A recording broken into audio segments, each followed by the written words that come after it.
नमस्कार साथियों, राधे राधे, जय श्री कृष्णा। कैसे आप सभी? उम्मीद है कि अच्छे और स्वस्थ और मस्त होंगे। आज हम चर्चा करने वाले हैं यूपी पेट 2023 एग्ज़ाम 28 और 29 अक्टूबर को जो होने वाला है। तो आप जो है वीडियो के अंत तक बने रहिए। जितने भी इम्पोर्टेंट क्वेश्चन होंगे जीके के, वो क्वेश्चनों को हम क्या करेंगे, देखेंगे। और इसमें से बहुत कम ही प्रश्न क्वेश्चन जो है आपको आ रहा होगा। आप वीडियो के अंत तक देखिए और काफ़ी इंटरेस्टिंग जो है क्वेश्चन है, काफ़ी शानदार क्वेश्चन है। तो चलिए विलंब न करते हुए हम क्वेश्चनों को देखते हैं। तो देखिए सबसे पहला क्वेश्चन क्या कर रहा है, उच्च न्यायालय के न्यायाधीशों का वेतन कब कब जो है कम किया जा सकता है। तो वित्तीय आपातकालीन के दौरान जो है क्या किया जा सकता है, कह सकते हैं कि उच्च न्यायालय जो न्यायाधीश होते हैं उनका जो वेतन कम किया जा सकता है। सिंधु घाटी सभ्यता में विशाल स्नानागार कहाँ से प्राप्त हुए, कहाँ मिले। तो देखिए आपको पिछले वाले वीडियो में हम 2 वीडियो इसका बनाए, उसमें जो है कह सकते हैं कि सिंधु सभ्यता से रिलेटेड जितने क्वेश्चन है वो सब के सब वहाँ बताएं, जाकर वीडियो आप देख लीजिए, ठीक है। तो कहेंगे मोहनजोदड़ो से, ठीक है। तो मोहनजोदड़ो से जो है कह सकते हैं विशाल स्नानागार क्या हुए थे, सिंधु घाटी सभ्यता से साक्ष्य मिले थे। सिंधु घाटी के लोगों की एक महत्वपूर्ण रचना किसकी मूर्ति थी, यानी कि ये लोग किसकी मूर्ति किया करते थे, कहेंगे नृत्य करती हुई कह सकते हैं बालिका की, जिससे कह सकते हैं नृत्यिका की जो है ये लोग पूजा करते थे। उस राज्य का नाम क्या है जिसने पहली बार युद्ध में हाथियों का इस्तेमाल किया था, कहेंगे मगध राज्य। तो जो मगध राज्य था उस समय उन्होंने हाथियों का जो यूज किए थे युद्ध के दौरान, ठीक है, पहली बार। सिंधु घाटी के बंदरगाह का नाम क्या था, तो कह सकते हैं लोथल। काफी इंपोर्टेंट क्वेश्चन है, याद रखिएगा। सिंधु घाटी के घर किसके बनाए जाते थे, तो कह सकते हैं ईंट से, ठीक है, किससे, ईंट से बनाए जाते थे। उच्च न्यायालय हड़प्पा सभ्यता से अभी तक किस धातु की प्राप्ति नहीं हुई थी, तो कह सकते लोहे से ये लोग परिचित नहीं थे, ठीक है। और ये लोग जो है कांसा का प्रयोग करते थे, कह सकते हैं कांस्य युग भी कहा जाता है, ठीक है। तो चलिए आगे क्वेश्चन देखते हैं। अगला क्वेश्चन है प्रसिद्ध गायत्री मंत्र कहाँ से लिया गया, तो कह सकते हैं ऋग्वेद से, ठीक है, ऋग्वेद से। काफी इंपोर्टेंट क्वेश्चन है। किसकी सेना ने ग्रीक शासक सिकंदर के साथ झेलम नदी पर युद्ध किया था, तो कह सकते हैं राजा पोरस, ठीक है। तो राजा पोरस जो है कह सकते हैं राजा पोरस से जो है सिकंदर ने जो है झेलम नदी पर क्या किया था, युद्ध किया था, ठीक है। बिंदुसार के शासन के दौरान अशांति कहाँ हुई थी, तो कह सकते हैं तक्षशिला में क्या हुई थी, अशांति थी, ठीक है, अशांति हुई थी, ठीक है। चलिए नेक्स्ट क्वेश्चन देखते हैं। देखिए अगला क्वेश्चन क्या कर रहा है, यह किसने प्रतिपादित किया कि भाग्य सब कुछ निर्धारित करता है और मनुष्य शक्तिहीन है, तो कह सकते हैं आजीवक ने, ठीक है। तो आजीवक ने ये जो है बात बोले थे कि भाग्य सब कुछ निर्धारित करता है और मनुष्य क्या है, शक्तिहीन है, ठीक है। ये बात अच्छे से याद रखिएगा, आजीवक ने। अगला है बच्चे का लिंग निर्धारण किसके गुणसूत्र द्वारा किया जा सकता है, तो कह सकते हैं पिता के गुणसूत्र द्वारा जो है किया जा सकता है बच्चे का निर्धारण, ठीक है, अच्छे से याद रखिएगा। संसद के किसी सदस्य को अयोग्य ठहराने के विवाद के बारे में निर्णय लेने के लिए कौन अधिकृत है, तो कह सकते हैं राष्ट्रपति जो होता है क्या होता है, अधिकृत होता है। सिंधु घाटी की सभ्यता के बारे में हमारे ज्ञान के मुख्य स्रोत क्या है, तो कह सकते हैं पुरातात्विक उत्खनन, ठीक है, पुरातात्विक उत्खनन, ये हम लोग का क्या है, ज्ञान का मुख्य स्रोत है। आगे है अंतर्राष्ट्रीय मानव एकता दिवस कब मनाया जाता है, कह सकते हैं 20 दिसंबर को मनाया जाता है। धर्मशास्त्र में भूमि राजस्व की दर क्या बताई गई थी, कह सकते हैं 1/6, ये राजस्व कह सकते हैं कि ये जो है राजस्व थी। तो भूमि राजस्व की दर क्या थी, तो कहेंगे 1/6 थी। लोकसभा को एक वर्ष में कम से कम कितनी बार सत्र के लिए बुलाया जा सकता है, तो कह सकते हैं 3 बार जो है इनको बुलाया जा सकता है। एक वर्ष में कम से कम जो है इनको 3 बार बुलाया जा सकता है। अगला है कि यदि केंद्रीय बैंक द्वारा नगद आरक्षित अनुपात को कम कम कर दिया जाता है तो ऋण निर्माण पर क्या प्रभाव पड़ेगा, तो वृद्धि होगी, ठीक है। तो ऋण पे क्या होती है कि वृद्धि होती है। जो लोग उधार लिए रहते हैं, बैंक से लोन लिए रहते हैं, तो जो ऋण होता है कह सकते हैं उनमें क्या होती है, वृद्धि होती है, ठीक है। चलिए नेक्स्ट क्वेश्चन देखते हैं। आगे माता टीला बहुउद्देशीय परियोजना किस राज्य में स्थित है? तो उत्तर प्रदेश में। ये याद रखिएगा, बहुत इंपॉर्टेंट है। माता टीला जो है कह सकते हैं ये परियोजना कहाँ भी स्थित है? तो कहेंगे उत्तर प्रदेश में स्थित है। ठीक है, चलिए आगे देखिए। प्राचीन भारतीय ऐतिहासिक भूगोल में रत्नाकर क्या दर्शाता है? तो रत्नाकर ये दर्शाता है हिंद महासागर को। ठीक है, तो प्राचीन जो भारतीय ऐतिहासिक भूगोल है उसमें रत्नाकर का मतलब क्या होता है? कहेंगे हिंद महासागर होता है। चलिए नेक्स्ट क्वेश्चन देखते हैं। चलिए आगे देखिए क्या कर रहा है। कह रहा है किन भौतिक मात्राओं के आयाम एक समान होते हैं? कह सकते हैं कि संवेग और आवेग के जो आयाम होते हैं वो सब के सब क्या होते हैं? कह सकते हैं कि एक समान होते हैं। भारत छोड़ो आंदोलन कहाँ से शुरू हुआ? तो कहेंगे बॉम्बे से शुरू हुआ था। भारत छोड़ो आंदोलन कब शुरू हुआ था? तो कहेंगे 8 अगस्त 1942 को। ये याद अच्छे से याद रखिएगा। ठीक है, मकर रेखा और भूमध्य रेखा दोनों किस देश से गुजरती हैं? तो कहेंगे ब्राजील से। ये काफी इंपॉर्टेंट है। ठीक है, अच्छे से याद रखिएगा। किस पौधे को जीवित जीवाश्म कहा जाता है? तो कह सकते हैं गिंगगो। गिंगगो को जो है जीवित जीवाश्म कहा जाता है। संविधान सभा ने संविधान को पारित करने में कितना समय लिया था? यानी कह सकते हैं हमारा संविधान जो है बन के कितने समय में तैयार होता है? लगभग 3 वर्ष कह सकते हैं। अगर एग्जैक्टली देखा जाए तो क्या होगा? तो कहेंगे 2 वर्ष 11 महीने 18 दिन में जो है हमारा संविधान बन के तैयार हो गया था। आगे काराकोरम राजमार्ग किन 2 देशों को जोड़ता है? तो कहेंगे चीन और पाकिस्तान। तो चीन और पाकिस्तान को जो जोड़ने वाली जो राजमार्ग है उसको क्या बोलते हैं? काराकोरम राजमार्ग। ठीक है, ये अच्छे से याद रखिएगा। चलिए नेक्स्ट क्वेश्चन देखते हैं।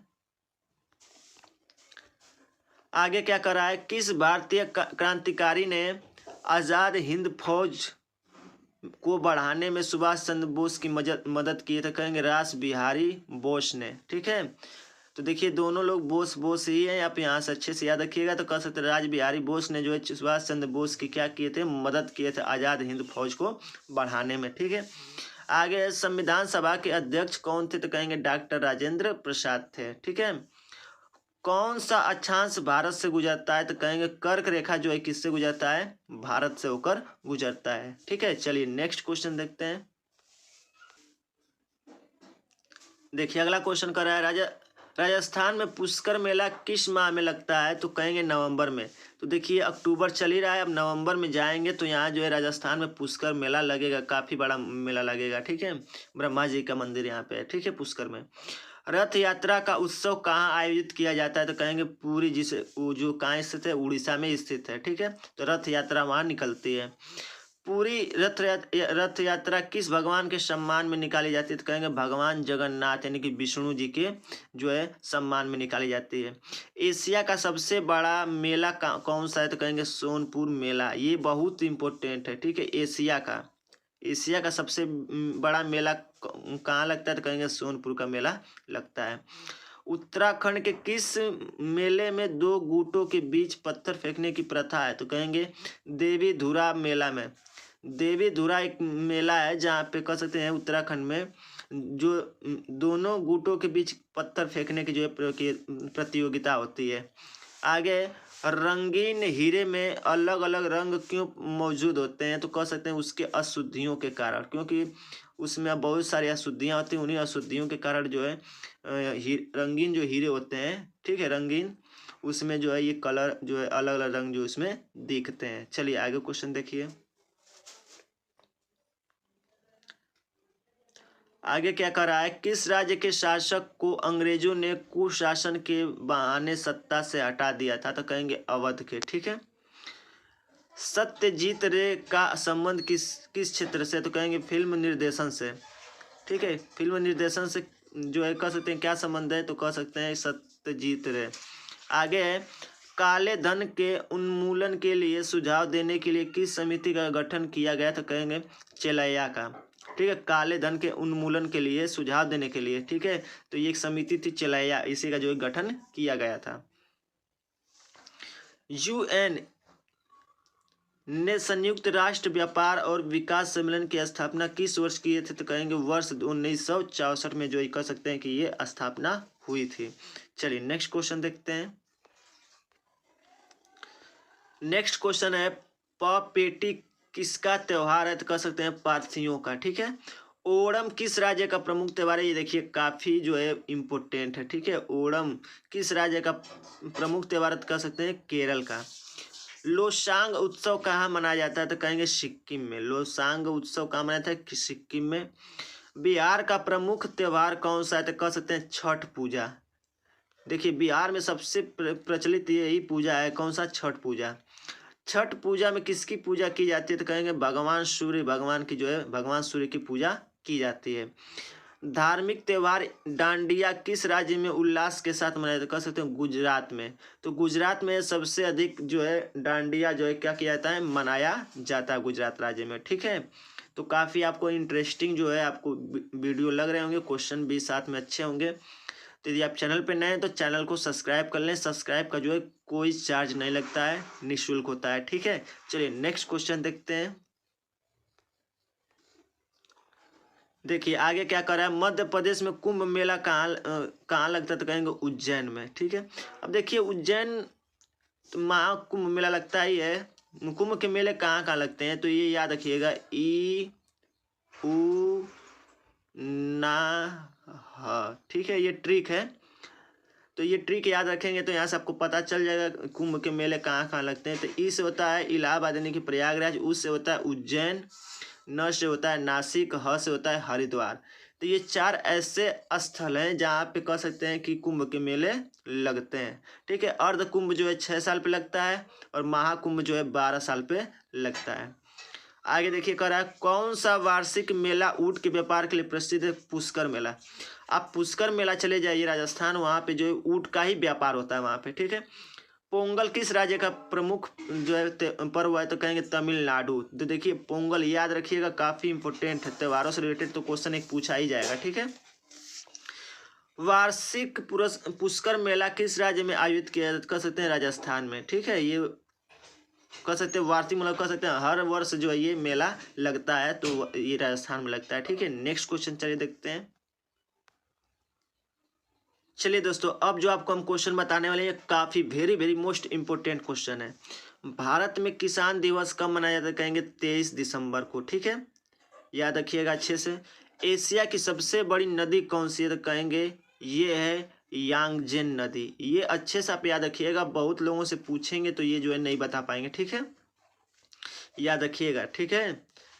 देखिए ये बड़ी नदी है, लंबी नदी नील नदी है। भारत की लंबी नदी कौन सी है, गंगा नदी है। 3 क्वेश्चन यहाँ से बनते हैं। ये एशिया की सबसे बड़ी नदी है। ठीक है। तो यांगजेन नदी है, ये चीन में पड़ता है।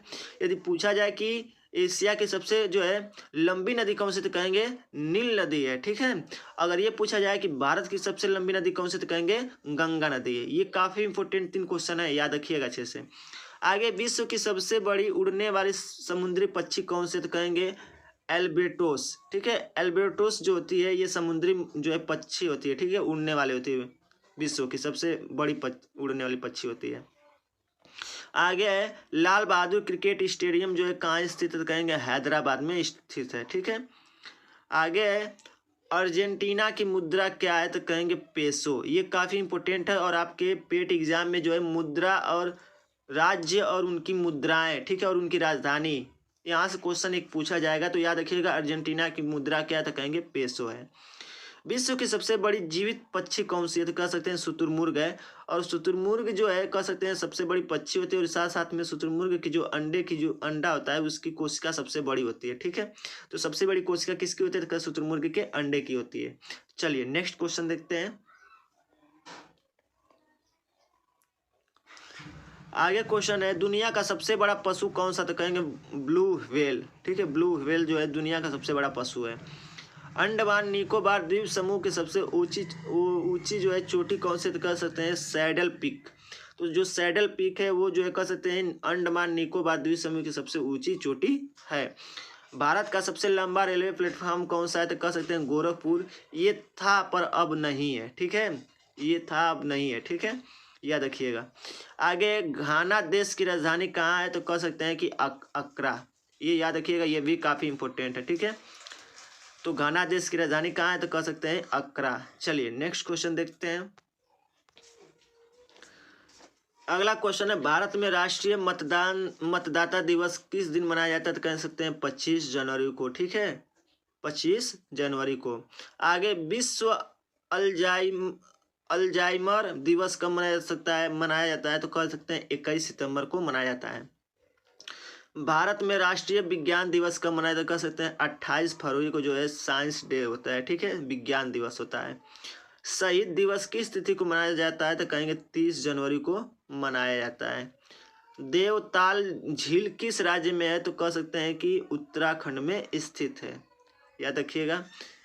आगे, भारत की सबसे लंबी झील कौन सी है? तो कह सकते हैं वेम्बनाड झील। ये काफ़ी इंपॉर्टेंट है, बहुत लोगों से पूछेंगे तो क्वेश्चन नहीं आएगा। ठीक है, तो वेम्बनाड झील जो है कह सकते हैं कि ये भारत की सबसे लंबी जो है झील है। ठीक है, चलिए आगे देखिए क्वेश्चन को।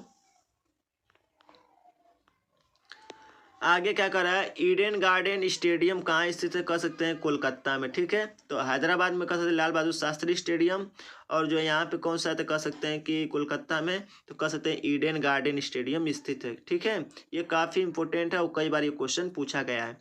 डेनमार्क की आधिकारिक मुद्रा क्या है? तो कह सकते हैं क्रोन। देखिए, ये 3 क्वेश्चन आपको हम मुद्रा से बता दिए। तो डेनमार्क की आधिकारिक मुद्रा क्या है? तो कह सकते हैं क्रोन।